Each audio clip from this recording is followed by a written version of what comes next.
I combated it is that I was so vulgar. You can't imagine. The camera fades in slowly. A hush settles over the studio. And there she is, Sally Field, 79 years old, silver hair glowing under the soft studio lights, eyes still sparkling with the same mischievous fire that made the world fall in love with her half a century ago. The interviewer clears his throat, leans forward, pen trembling slightly between his fingers. He asks a question so bold, so unexpected, that even the crew behind the camera forgets to breathe. Sally, after all these decades in Hollywood, after all the leading men, all the romances on screen, is there anyone you regret not pursuing? Anyone who got away? She doesn't laugh. She doesn't dodge the question. She doesn't pretend to be coy. Instead, she lifts her chin, calm, fearless, unfiltered, and with a voice so steady, it sends a chill through the room. She says, there were seven men, 7 legends, 7 actors who didn't just stir something inside her, they haunted her, consumed her thoughts long after the scenes ended and the cameras stopped rolling. The interviewer blinks. Someone in the back drops a clipboard. Everyone leans in, waiting for the names that will shake Hollywood to its core. Because this is not the sweet, wholesome Sally Field the world thinks it knows. This is a woman, 79 years old, who has stopped protecting the past and started telling the truth. A truth that has been locked away for decades. A truth she is finally ready to speak aloud, and it begins with 7 men. 7 unforgettable desires she never allowed herself to chase. The studio feels different now, as if the air itself has thickened with anticipation. Sally leans back slightly, eyes drifting somewhere far beyond the room, back into the past, back onto sound stages filled with heat and unspoken longing, back into memories that time never managed to dim. She speaks softly, but every word lands like a stone dropped into a still water. These weren't simple crushes, she explains. These men, they stayed with me, their presence, their energy, the way they moved, the way they looked at me. It lingered long after each project ended. She pauses, not for drama, but because she is weighing her truth carefully, releasing it with a kind of reverence. These 7 men, she continues, were the ones I would have followed anywhere if they had simply asked. The interviewer swallows hard. 7, not 1, not 2. 7 legendary actors whose chemistry with her burned hotter than the lights on any Hollywood set. Sally smiles, not with guilt or embarrassment, but with the quiet, unapologetic honesty of a woman who no longer cares about keeping certain stories hidden. Because at 79, her truth matters more than the image Hollywood crafted for her. And then she begins. The first was Paul Newman. The revelation strikes like lightning. The crew shifts forward. The interviewer nearly drops his pen. Somewhere behind the camera, someone whispers, "Oh my God." Sally closes her eyes just for a moment, as if savoring the memory of those impossible blue eyes, eyes that once made her forget her lines, her surroundings, even her heartbeat. And with that, the door to her hidden history creaks open. 1 name down, 6 more to go. Each one a legend, each one a confession she has carried for decades. Sally inhales softly, as if even the memory of him still carries weight. Paul Newman. She repeats the name like it's a mixture of honey and danger, sweetness wrapped around something explosive. Those legendary blue eyes, that quiet, devastating charm. A presence so controlled, so centered, that it made everyone else feel slightly off balance. Sally explains that working with Paul on Absence of Malice was not merely acting, it was an emotional test, a relentless exercise in willpower. He had this way of looking at you, she says, like he was reading thoughts you didn't even know you were having. She describes one day on set, filming a simple restaurant scene. Nothing romantic in the script, no physical closeness, just dialogue between two characters. But Paul Newman didn't need physical closeness to create intimacy. When he leaned forward, when his voice dropped into that low, gravelly whisper, when his fingers tapped rhythmically on the table just inches from her hand, Sally confesses, I could feel my pulse in places I didn't even know had a pulse. She would return to her trailer after those scenes and sit in complete silence for 20 minutes, letting her heartbeat settle, letting her mind untangle from the intensity he brought into every moment. Paul Newman didn't simply act with you, he consumed you. He drew you into a world where every line, every pause, every glance carried a dangerous promise. I There were combated moments, it fleeting, is that but I was so unforgettable, vulgar. when You Sally can't was imagine. certain he felt it too, when his professional facade slipped just a fraction, when his eyes held something raw, electric, almost hungry. But Paul was a gentleman, married, disciplined, a man who mastered restraint to perfection, and paradoxically, that restraint was what made him even more irresistible. There's nothing more tempting, Sally says softly, than a man who could have you completely, but chooses not to cross that line. The interviewer sits frozen and no one in the room dares to interrupt her, because this is not just a memory. This is the confession of a woman who lived through something powerful, something contained, controlled, and therefore unforgettable. Paul Newman was the first, but he was hardly the last. Sally's eyes sharpened, a playful spark returning. The second was Burt Reynolds. If Paul Newman was controlled fire, then Burt Reynolds was a wildfire. Sally's face softens with a kind of nostalgic amusement as she speaks his name. Burt was chaos, charisma, and danger all wrapped into one grin. Where Newman was quiet intensity, Burt Reynolds was pure, unapologetic magnetism. He didn't enter a room. He claimed it. He had that reckless sparkle in his eyes, the kind that made everyone feel like they were moments away from doing something impulsive and unforgettable. Working with him on Smokey and the Bandit wasn't just a job. It was a stepping into the gravitational pull of a man who lived like every day was a dare. Sally remembers their first scene together. Nothing special on paper, just dialogue. But Burt delivered every line like it was a secret invitation, whispered only to her. His laugh, deep, confident, impossible to ignore, could change the atmosphere of the entire set. He made everything feel like play, Sally confesses. He could make a simple sentence sound like seduction. There were days she found excuses to stay late on set, not because she needed to rehearse, but because she wanted a few extra minutes of his intoxicating presence. She describes the way he leaned against door frames when he talked, a casual pose, one shoulder pressed into the wood, radiating effortless sensuality. I could watch him do absolutely nothing, she says, with a soft laugh, and still feel my knees weaken.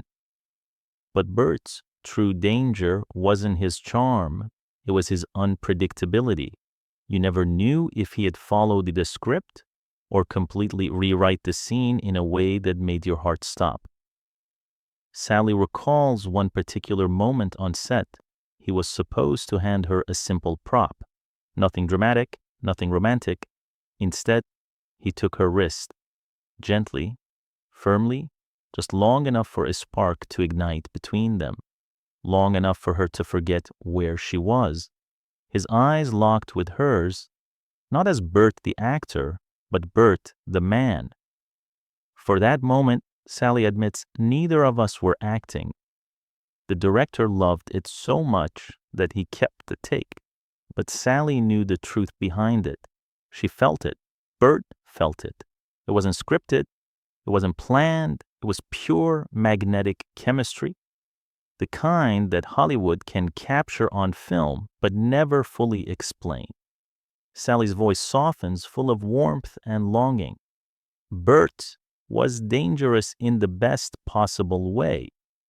She takes a breath, steadying herself, because the next name carries a different kind of electricity, a legend of elegance, a man whose presence alone could shift the energy of a room. The third, she says, with a wistful smile, was Robert Redford.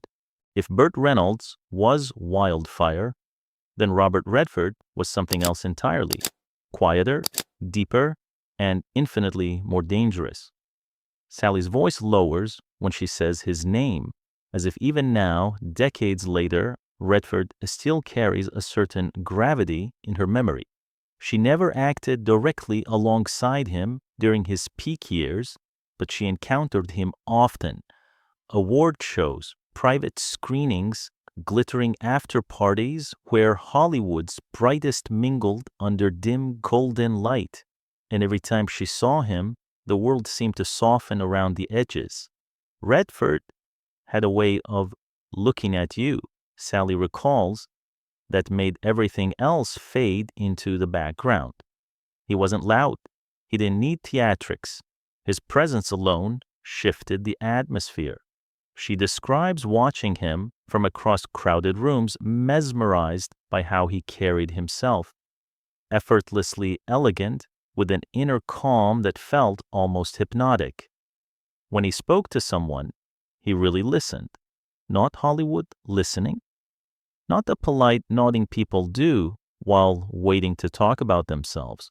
No, Redford listened like your words mattered, like you mattered. Sally recounts one night in particular, a Golden Globes after party in the early 80s. She was standing near the bar, nursing a drink, when she sensed someone to step beside her. She turned, and there he was, Robert Redford. Golden hair catching the soft light, eyes the color of deep water, calm yet impossibly intense. He complimented her recent performance, simple enough, but then he asked her opinion about a script he was considering directing, a sincere question, not small talk, not a polite gesture. He wanted her insight. For Sally, that moment felt like stepping briefly into another universe, one where intimacy wasn't physical, but intellectual, emotional, quietly electric. Their conversation lasted maybe 10 minutes, but its effect lasted weeks. She remembers lying awake at night afterward, replaying his words, his voice, slow, deliberate, thoughtful, his attentive gaze that made her feel seen in a way fame never could. And then there was that smile, not the polished one he offered photographers, but the subtle, private smile that slipped across his face when he was genuinely amused. It was the kind of smile, Sally says softly, that made you want to earn it again. Redford embodied a different kind of seduction, quiet, intellectual, profoundly intimate. He didn't overwhelm. He didn't dominate the room. He drew you in with a stillness. He was the mystery everyone wanted to unravel, and the man Sally secretly wished she could have known more deeply. But Redford wasn't the only one who left a mark from a distance. The next name brought a completely different energy, raw, volcanic, impossible to ignore. Sally's tone shifts, her expression tightening with memory. The fourth was Al Pacino. When Sally speaks the name Al Pacino, something in her voice changes. It tightens, deepens, Like even remembering him requires a steadier breath, because Pacino wasn't a crush. He was an experience. Sally never filmed a full movie with him. Their only real collaboration was a table read for a project that ultimately never made it to production. But those few hours, those hours were enough to leave fingerprints on her memory that have lasted for decades. Pacino didn't read lines the way other actors did. He inhabited them, possessed them. Every syllable came from some molten place inside him, raw, untamed, almost spiritual. As Sally sat across from him at the long conference table, she watched him transform ordinary script pages into something alive, dangerous, unpredictable. His eyes narrowed into slits of pure concentration. His hands moved in sharp, expressive gestures as if carving emotion out of thin air. His voice, oh God, his voice. It could shift, without warning, from a whisper that crawled under your skin to a thunderous explosion that rattled your ribs. Sally admits she struggled to keep her composure. He made the room feel too small, she recalls quietly, like his intensity filled the air until there was no space left to breathe. During a break, Pacino approached her with questions about her character. Nothing romantic, nothing inappropriate, just pure, focused artistic curiosity. But when Al Pacino focuses on you, you feel it in your bones. He leaned in close, eyes locked on hers with a heat that bordered on overwhelming, and asked her what motivated her character in the third act. It was a professional question, yet the moment felt disarmingly intimate. When Pacino listened, Sally says, it felt like he was peeling back layers of you that you didn't even know existed. Her voice shakes with a laugh. She confesses that after the table read, the very first thing she did was call her agent, begging, yes, begging, for the project to get greenlit, just so she could work with Pacino again. The film never happened, but the memory of that intensity, that artistic fire, that primal kind of magnetism, stayed with her for years. He wasn't a fantasy. He wasn't a crush. He was a force, a human earthquake. And Sally, even now, seems a little breathless talking about him. But the next man on her list brought something completely different, something quieter, steadier, and maybe even more irresistible. Her expression softens. The fifth, she says, was Kevin Costner. When Sally reaches the name Kevin Costner, her entire demeanor changes. The fire and chaos of Pacino fade away. The hypnotic elegance of Redford softens, and in its place comes something warm, steady, profoundly human, a different kind of longing. Kevin wasn't dramatic, she begins. He wasn't explosive. He wasn't a storm. He was grounding. Sally worked with Costner when he was rising fast, Hollywood's new symbol of rugged, distinctly American masculinity. But what struck her wasn't the fame or the confidence or even his looks, though she admits with a smile that those didn't hurt. It was his gentleness. Kevin Costner had a way of moving through a set that made everyone, from the lead actors to the craft services team, feel seen, respected, valued. No ego, no arrogance, just a quiet, effortless presence that made the world around him feel calmer. He listened, Sally says softly, really listened. And that's rare in Hollywood. Between takes, the two of them would talk, not flirt, not perform for the room, just talk about baseball, storytelling, philosophy, and the difficult art of staying authentic in an industry built on artifice. Sally remembers watching him during downtime, the way he laughed with crew members, the relaxed way he carried himself. the confidence of a man who knew exactly who he was. Not the loud type of confidence, not the bragging kind. A quiet certainty that made him more magnetic than all the loud, flamboyant men in Hollywood combined. Then there was that one night. Filming had run late, most of the cast and crew had left, and somehow she and Kevin ended up alone in the craft services area, sitting across from each other with paper cups of lukewarm coffee. No cameras, no scripts, no witnesses, just two people sharing pieces of their lives, their children, their fears, the dreams they held outside the spotlight. That conversation lasted hours, and Sally says, without hesitation, I felt closer to him in that moment than to many men I actually dated. There was no touch, no confession, nothing you could call romantic, but the intimacy, the emotional nearness was undeniable. Kevin Costner represented something she didn't often find in Hollywood. A man who was enough simply by being himself. Sally smiles with a mixture of affection and regret, because even though nothing happened, something could have. Something real, something steady, something that might have lasted. But Hollywood moved fast, schedules shifted, projects ended, and life carried them back into separate orbits. Still, his memory stayed with her. But now Sally leans forward again, because the next name, the sixth, he was an entire different type of temptation, a reluctant sex symbol, a man who hated his own fame, and perhaps because of that, became even more irresistible. Her lips curve. The sixth was Harrison Ford.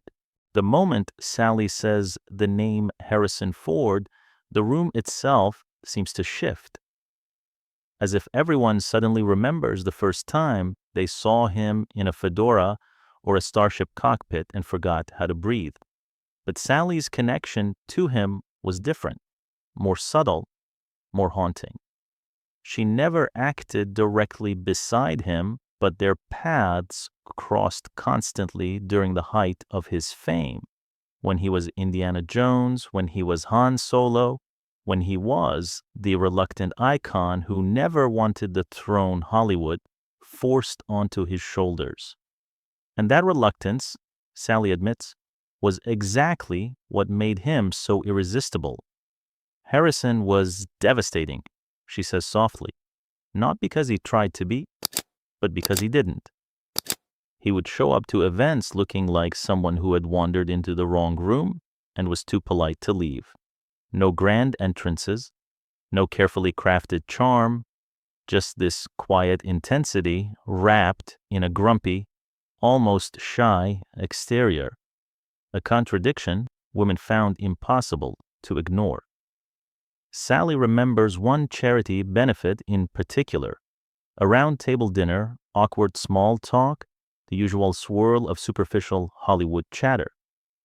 Harrison sat beside her, hands shoved in his pockets under the tablecloth, shoulders slightly hunched as if trying to shrink out of the spotlight. He looked uncomfortable, beautifully uncomfortable. And when he finally did speak, when he turned those deep, weary eyes toward her, what came out wasn't the swaggering bravado of Han Solo. It was dry wit, sharp intelligence, a surprising depth she hadn't expected. He was funny, Sally says with a quiet laugh. Not charming on purpose, but charming by accident. He wasn't trying to win anyone over. He wasn't selling anything. He wasn't performing. And that authenticity, that unintentional vulnerability, made him magnetic in a way no rehearsed charisma ever could. But the moment that stayed with her the longest was something so small, so ordinary, that it almost felt unreal. The evening ended, guests drifted toward their cars, and Harrison, in his gentle, awkward way, walked her to hers. Nothing big happened, no confession, no sparks flying in the night air, but he stood there, hands still in his pockets, eyes glancing everywhere except directly at her. And he said goodnight in a voice soft enough to feel like a secret. That moment, Sally whispers, that quiet, awkward, beautiful moment, was more intimate than many love scenes I've filmed. Because underneath the movie star, underneath the icon, Harrison Ford was just a man who didn't want to be worshipped, didn't understand the fuss, and somehow became even more desirable because of it. But as the room settles from the weight of that memory, Sally takes a breath, because the final name, the seventh, is not just another Hollywood legend. He is the I legend. combated it. A man whose Is that I voice was alone so vulgar, could unravel you a can't woman. imagine. A man whose presence felt almost mythic. A man remembered not just as an actor, but as a force of nature. Sally's tone drops to a whisper. And the seventh was Sean Connery. The studio falls utterly silent when Sally speaks his name. Sean Connery. Not just a movie star, not just James Bond, but the man who rewrote the definition of masculinity for an entire generation. Sally's voice softens, almost reverent, as if even now, decades later, the memory of him still vibrates in her chest. She never worked with Connery directly, yet every encounter with him carved itself into her memory as sharply as if it happened yesterday. She remembers the first time she met him. A Directors Guild dinner in the mid-70s. She was young, still navigating a male-dominated industry, still learning how to claim her space in rooms filled with powerful, intimidating men. But Connery, he treated her differently, not with condescension, not with flirtation, not with the practiced charm of a Hollywood leading man. He treated her with a kind of respect that felt both protective and intensely intimate. He made you feel like you were the only person in the room, Sally murmurs, not because he was trying to seduce anyone, not because he used cheap flattery or clever lines. It was his focus. When Sean Connery listened to you, he listened completely. Those piercing eyes narrowing slightly, that iconic mouth curving into the faintest devastating smile. Talking to him felt like stepping into a private world, a place where your words weighed more, meant more. Sally remembers dancing with him once at an after-party. A slow, romantic song neither of them could later recall. What she does recall is the way he held her, firm, steady, respectful, but underneath that restraint was something powerful, a barely contained masculine energy that made her feel more desired than in any scripted love scene she had ever performed. He smelled of expensive cologne and something unmistakably male, a scent that made her want to lean closer, close the distance that propriety required her to maintain. And then there was his voice, that deep Scottish accent, the one that could make ordering breakfast sound like seduction. Sometimes, Sally admits with a shy smile, I replayed old conversations with him just to hear how my name sounded in his mouth. Sally, the way he said it, made it feel like a caress, as if he tasted each syllable before letting it go. Connery wasn't just attractive, he was mythic, timeless, elemental, a presence that felt almost ancient, as if he weren't just a man but a symbol of something primal and eternal. She felt slightly intimidated by him, not because he was unkind, but because he embodied a type of masculine power few men have ever truly possessed. Sally exhales, her confession complete. 7 names, 7 legends, 7 unspoken desires that shaped her life without ever crossing into scandal. The interviewer sits frozen. The crew doesn't dare move because they all know they've just heard something Hollywood almost never gives: truth, unfiltered, unguarded, utterly human truth. Sally sits back with a peaceful smile, the smile of a woman who has finally unburdened herself of stories she carried alone for decades. The air in the studio feels heavy now, not uncomfortable, not tense, but full of unspoken years, unfulfilled desires, and memories Sally Field has carried like delicate glass. 7 names, 7 men who shaped her heart in ways the world never knew. Not through a scandal, not through secret affairs, but through chemistry so real, so electric, that even decades couldn't erase its imprint. The interviewer finally speaks, quiet, stunned. Sally, why now? She smiles, and it's the soft, knowing smile of a woman who has lived long enough to stop running from the truth. Because I'm 79, she says. Because at this age, reputation doesn't matter the way honesty does. She isn't trying to shock anyone. She isn't confessing to stir drama. This isn't gossip. It's a woman reclaiming the private emotions that shaped her life. The longings she never voiced. The moments she kept buried behind professionalism and self-control. Sally takes a slow breath. Desire doesn't disappear as you get older, she explains. It just becomes clearer, more honest, less ashamed of itself. In Hollywood, she says, chemistry often burns hotter in the shadows than under the studio lights. You spend 12-hour days building intimacy on camera, sharing vulnerability, trading glances that mean one thing for the character, but something entirely different in your chest. Lines blur, worlds overlap, and sometimes the attraction is strong enough to feel dangerous. But the beauty of her confession is this.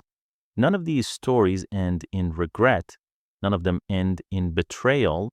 None of them end at all. They simply live as pure, untainted memories of what might have been.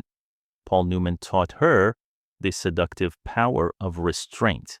Burt Reynolds showed her the thrill of fearless charisma. Robert Redford revealed the poetry of quiet mystery. Al Pacino burned her with volcanic intensity. Kevin Costner grounded her with gentle confidence. Harrison Ford charmed her by accident. Sean Connery awakened something ancient and feminine with a single whispered word. Sally laughs softly. People think desire fades, but the truth is, it's the memories that stay hot. The interviewer sits back, overwhelmed. The crew doesn't move. Everyone feels the weight of what she has given them. A glimpse into a world where longing doesn't need to be acted upon to be real, powerful, and unforgettable. For Sally, this is not a scandal. This is liberation, a release of stories locked away for far too long. Truths spoken not with shame, but with the bold tenderness of a woman who finally understands that her heart, her desires, her inner world were never something she needed to hide.